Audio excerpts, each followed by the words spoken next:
اقترب للناس حسابهم وهم فی غفلۃ معرضون، لوگوں کے لیے حساب کا وقت نہایت ہی قریب آ گیا ہے، جبکہ یہ غفلت میں پڑے ہوئے ہیں، منہ پھیرے ہوئے ہیں سارے لوگ۔ بلکہ اللہ کے نبی صلی اللہ علیہ وسلم اپنے زمانے اقدس میں یوں ارشاد فرمایا کرتے کہ میں اور قیامت اس طرح سے ہیں، یعنی اتنا قریب ہیں جیسے انگلیاں۔ 1400 سال پہلے کے عرصے کو حضور نے قریب فرمایا، تو اب تو ہم بالکل ہی قریب آئے ہیں، اس طور پر کہ قیامت ہمارے سر پر ہے۔ ساری نشانیاں ظاہر ہو چکی ہیں، محض چند بڑی نشانیوں کو آنا باقی ہے، جس کے بعد قیامت قائم ہو جائے گی۔ ہمارے بزرگوں نے آج جو موجود ہیں، انہوں نے بھی جو پیشین گوئیاں کیں، اے لوگو تم بہت زیادہ پھیلنے کی کوشش نہ کرو، اس لیے کہ سب سے بڑے فتنے، سب سے بڑی علامات قیامت کی جو آنی ہیں وہ بالکل قریب ہیں تمہاری زندگیوں سے۔ دجال کا ظہور، یاجوج ماجوج کا نکلنا بہت ہی قریب ہے۔ اللہ تعالیٰ قرآن میں آج کی اس پارے میں ہم نے یہ بھی پڑھا، حتی اذا فتحت یاجوج و ماجوج، یاجوج ماجوج کو کھول دیا جائے گا۔ یہ کوئی دو آدمی نہیں ہے، ایک بہت بڑی فوج ہے، بہت بڑی فوج، اتنی کہ انسانوں سے بھی زیادہ ہیں۔ اور یہ جب دنیا میں داخل ہو جائیں گے، ان کو اللہ تعالیٰ نے جزیروں پر قید کیا ہے۔ سد سکندری قرآن پاک میں اس کا بھی ذکر آیا ہے، کل 16ویں پارے میں ہم نے پڑھا تھا۔ حضرت ذوالقرنین ایک بزرگ ہیں جن کا تذکرہ آیا ہے، سکندر ذوالقرنین، اللہ نے ان کو پوری دنیا کی بادشاہت عطا فرمائی تھی، تو ان کو اللہ تعالیٰ نے حکم دیا تھا کہ یہ یاجوج ماجوج اس زمانے میں بہت فساد مچاتے تھے کہ ان کو قید کر دو کہیں پر۔ تو لوگوں نے آپ سے کہا، قالوا یا ذا القرنین ان یاجوج و ماجوج مفسدون فی الارض فہل نجعل لک خرجا، یہ زمین میں اتنا فساد مچاتے ہیں تو آپ ہمارے لیے کوئی ان سے نکلنے کا راستہ بنا دیجئے۔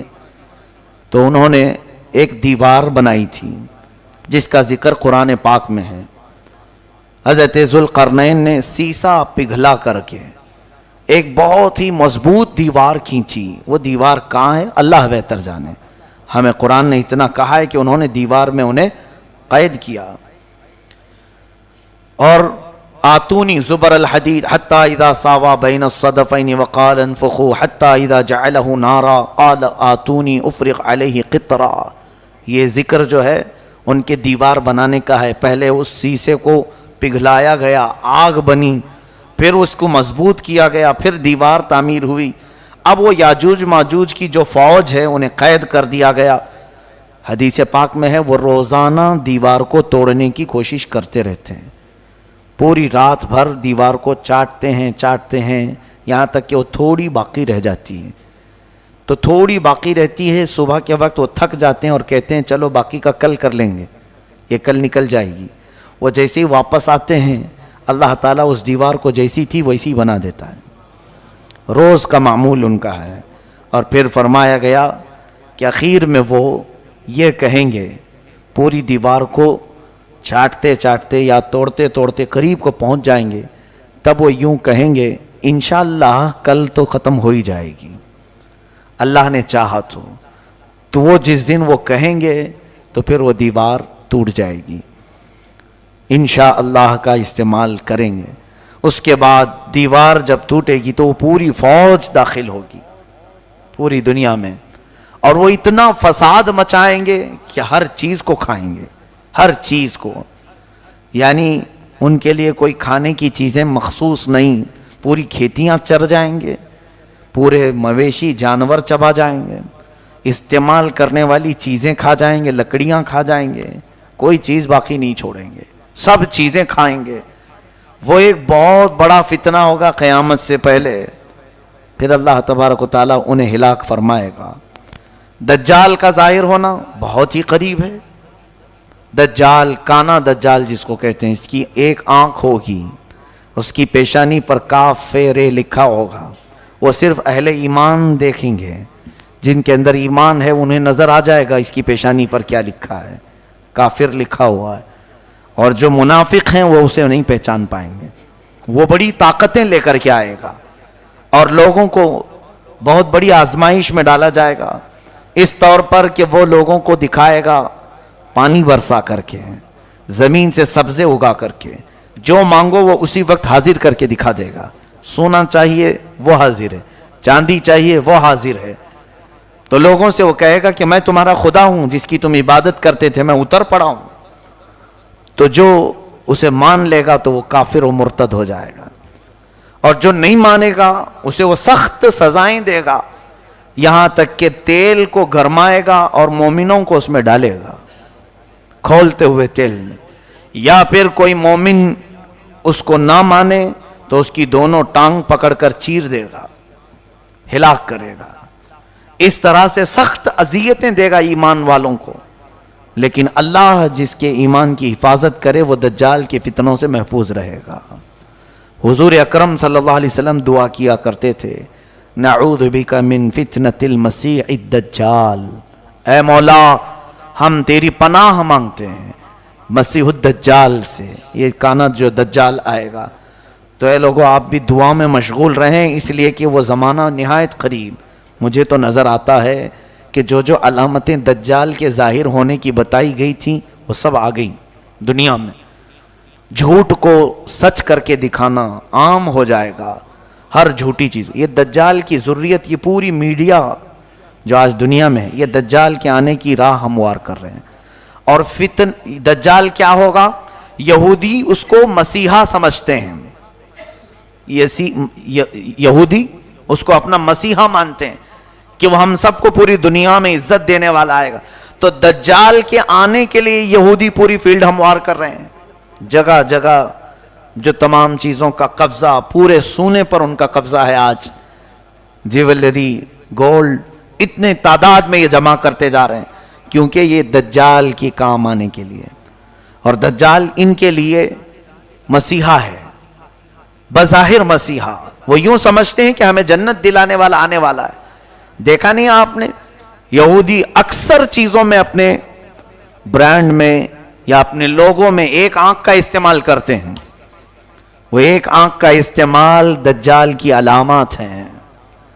وہ دجال کی پوجا بھی کرتے ہیں، عبادت بھی کرتے ہیں، اور اس کے آنے کی دعائیں کر رہے ہیں آج پوری دنیا میں۔ سال میں پورا اجتماع ہوتا ہے یہودیوں کا، اور وہ بار بار دعا کرتے ہیں کہ وہ جلدی سے آ جائے۔ تو یہ یہودی پوری اس کی فوج تیار ہے آج، سارا یعنی فیلڈ تیار کر دی گئی۔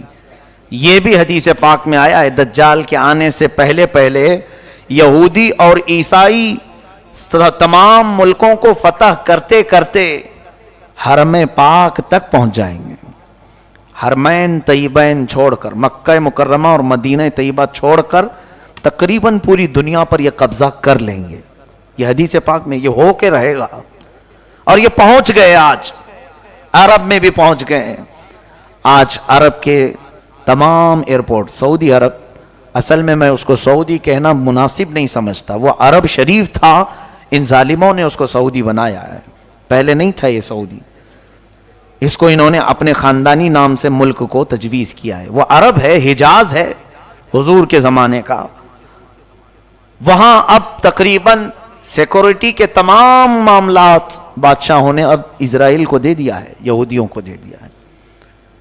حتیٰ کہ ابھی نئی خبر یہ بھی ملنے کو آ رہی ہے کہ حج اور عمرے کے تمام انتظامات اسرائیلی کمپنی کو دیے جانے والے ہیں، یعنی وہ بہتر سے بہتر سیکورٹی فراہم کریں گے۔ کتنے سالوں سے، کئی 100 سالوں سے اسرائیل کا اور عرب کا کوئی تعلق نہیں تھا، سفارتی تعلق نہیں تھا۔ ابھی جا کر کے یہ تعلق بھی قائم ہونا شروع ہوا کہ براہ راست سعودی عرب سے پروازیں، طیارے، پلین اسرائیل جا سکتے ہیں، آ سکتے ہیں۔ یہ ساری چیزیں ہموار ہو گئیں، ان کی تمام دوستی کھل کر کے آ گئی اب، یعنی یہ یہود کو عرب میں داخل کرنے کے تمام راستے پیدا کر چکے ہیں۔ کیا یہ علامات نہیں؟ حضور صلی اللہ علیہ وسلم کی حدیثیں پڑھو، دجال کے آنے کی اور کیا علامات ہیں؟ فرمایا عرب جب کثرت سے گناہ میں مبتلا ہو جائیں گے، کثرت الخبث، یعنی خباثت عام ہو جائے گی۔ اسی کی تو ایک کڑی ہے کہ اب عرب میں بیچ بننے جا رہے ہیں، سینما تھیٹر کھلنے جا رہے ہیں، جوئے کے اڈے اوپن ہو رہے ہیں. یہ میرے آقا نے فرما دیا تھا عرب جو ہے خباثت میں مشغول ہو جائیں گے، علل اعلان برائیوں. پہلے سے تو تھی ان کے اندر لیکن اب کھل کر کے. یہ دجال کے آنے کی بڑی بڑی علامتیں. دریائے تبری جس کے متعلق یہ فرمایا گیا اس کا پانی سوکھ جائے گا تب دجال آ جائے گا. ابھی ہم نے رپورٹ میں دیکھا ہے کہ 2 یا 2.5 فٹ پانی اس میں بچ گیا ہے دریائے تبری میں. یہ تمام چیزیں اتنی قریب ہیں اور میرا مولا فرماتا ہے اقترب للناس حسابهم وهم فی غفلۃ. بہت ہی قریب آ گیا ہے لوگوں کے حساب کا وقت جبکہ یہ غفلت میں پڑے ہوئے ہیں.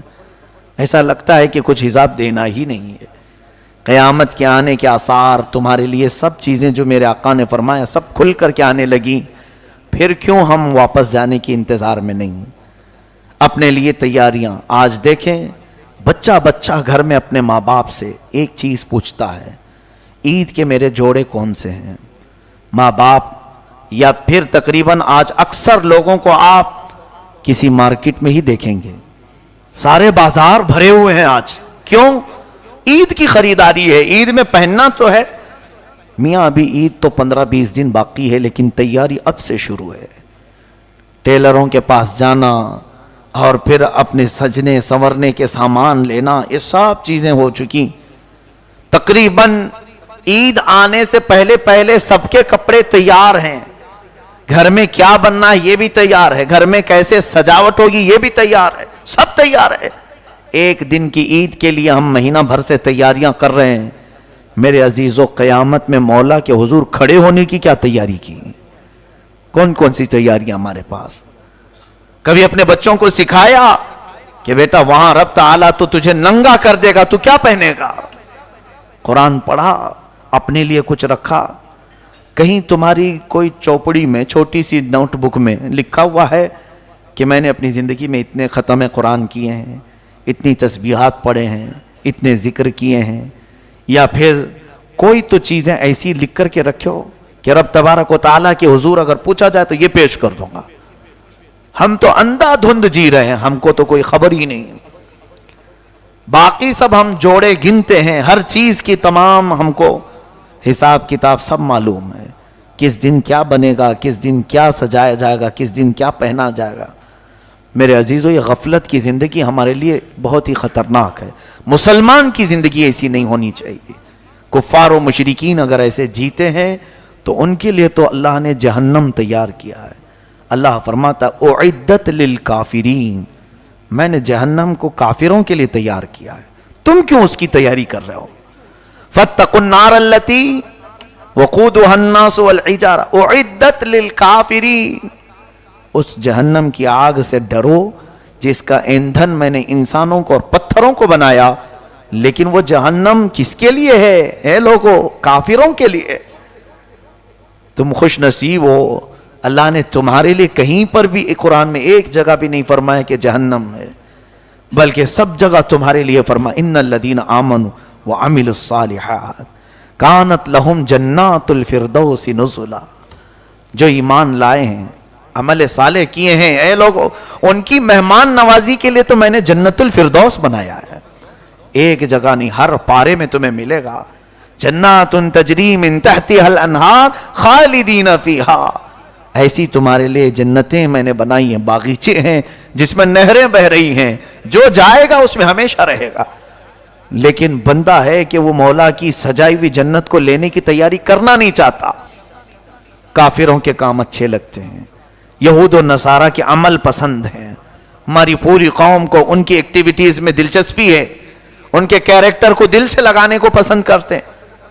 باقی رہی بات مصطفیٰ کریم صلی اللہ علیہ وسلم نے جو اخلاق کریمانہ دیے تھے، اور اسی لیے سچ فرمایا تھا میرے آقا نے دنیا میں ایسے جیو جیسے مسافر رہتا ہے، بہت جلدی تم چلے جاؤ گے یہاں سے، اور ہمیشہ کی زندگی کو کیوں یہ چھوٹی سی زندگی پر قربان کرتے ہو؟ یہاں جتنا بھی عیش کرو گے عارضی ہوگا، ٹیمپرری ہوگا. ارے دیکھتے نہیں یہاں کپڑے بھی پرانے ہوتے ہیں، دیکھتے نہیں یہاں پر چیزیں بھی پرانی ہو جاتی ہیں، بہت جلدی پرانی ہوتی ہیں. اور تم دیکھتے دیکھتے ابھی تمہاری جو جوانی ہے وہ جھریوں میں بدل جائے گی.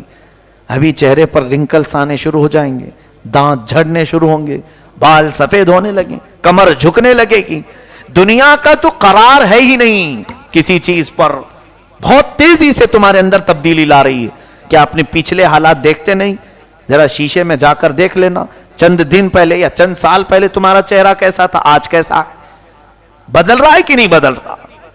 بوڑھے لوگ اپنے چہرے دیکھیں، کیا ان کے بال کبھی کالے نہیں تھے؟ کیا ان کے چہرے جگمگاتے نہیں تھے حسن سے؟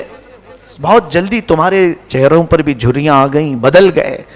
تو کیوں یہ نہیں سمجھتے کہ یہاں کی کوئی چیز میں قرار ہے ہی نہیں، پائیداری ہے ہی نہیں. بہت تیزی سے دنیا ہماری ساری چیزیں بدل دیتی. لیکن مولا فرماتا ہے جس کو میں نے جنتی لباس پہنایا وہ کبھی پرانا نہیں ہوگا. جنتی جو بھی اندر جائے گا وہ کبھی بوڑھا نہیں ہوگا.